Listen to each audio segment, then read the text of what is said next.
कधी कधी वाटतं, कसा असेल तो बाबासाहेबांचा संघर्ष, जिथे जन्मतच माणसाला अपमानाचं ओझं उचलावं लागायचं, जिथे पाणी सुद्धा नाकारलं जायचं आणि माणसाला माणूस म्हणून साधं जगता येत नव्हतं.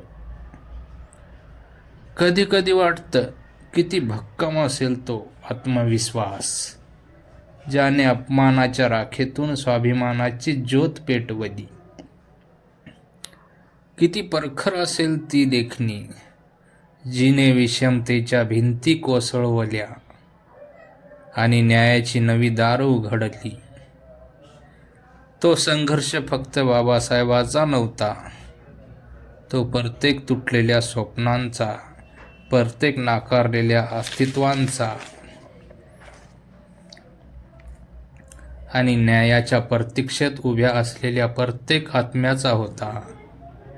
आज जेव्हा आपण त्यांच्या संघर्षाची कल्पना करतो, तेव्हा जाणवतं, तो संघर्ष अजूनही जिवंत आहे. तो आपल्यातील प्रत्येक श्वासात जाणवतो. तो आपल्याला उभं राहायला शिकवतो आणि प्रत्येक पिढीला न्याय आणि समानतेच्या मार्गावर चालण्याची प्रेरणा देतो. आज आपण जेव्हा अभिमानाने जय भीम म्हणतो, तेव्हा प्रत्यक्षात आपण त्या संघर्षाला वंदन करतो. जय भीम.